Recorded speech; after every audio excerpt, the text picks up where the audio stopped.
All right, so I'm going to talk about BCL2 mutation, which we detected in patients treated with venetoclax. So as you probably all know, venetoclax is a highly potent and selective BCL2 inhibitor. Counts itself as one of the most effective medications for CLL.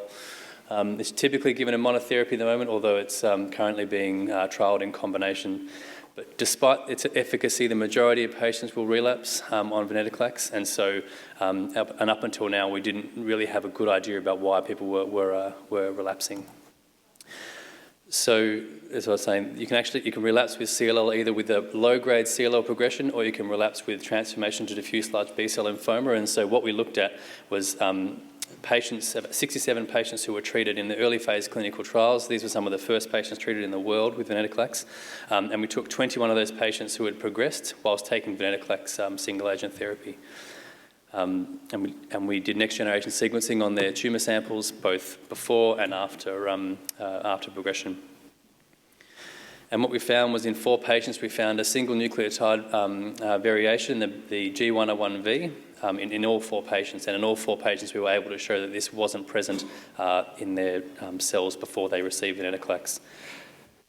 So what does all that genetic information mean? This is the BCL2 protein here, okay? So this is the sort of the business end of the BCL2 protein. It's where all the pro-survival molecules bind. And this is also where venetoclax binds too, and this is venetoclax here in orange. And our mutation occurs here, so this is a blown up version of the alpha-2 helix. And you can see here that venetoclax is sitting right next to this amino acid. And this amino acid basically changes from a small glycine amino acid to a bulky valine amino acid. So you can imagine it sort of pushing into that groove and potentially stopping venetoclax binding, or at least that's what we thought. Importantly, you never see this mutation in cancer otherwise, so it hasn't been described in the entire COSMIC database in over 50,000 cancers. We sequenced 400 patients with B-cell malignancy in our laboratory and didn't find anyone who hadn't been exposed to venetoclax. And this is the time course of its development in these patients. So in 4 of the patients where it was at significant level, you can see here that it essentially begins to appear from 20 months of therapy onwards. So it's quite a late mutation.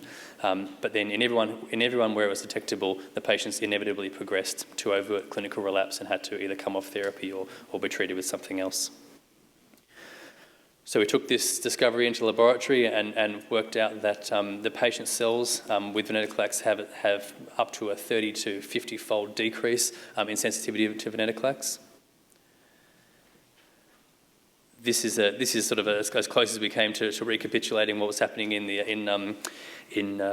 patient in the cell dish. We took a cell line. We gave it the G101V mutant, and we put it in the context of sublethal doses of venetoclax, and you can see here that you gradually get an increasing dose of this mutation over time. This is over a 3-week period, but you can imagine this is what's happening in a patient, a gradual increase of this G101V mutant in the context of this selection pressure of venetoclax. This is just the experiment showing how it works, and basically this is protein binding experiments showing that it decreases the affinity of venetoclax for that group by 180-fold compared to wild type. So a 180-fold reduction in the efficiency of venetoclax binding to BCL2, which makes it a very good candidate variant for being a resistance mechanism. And finally, importantly, it's not the only mechanism that's present in patients. So in all the patients we detected it, we didn't detect it in all the cells. The most that we detected was in 75% of cells, which means 25% of the cells which are resistant to venetoclax are not driven by G101V.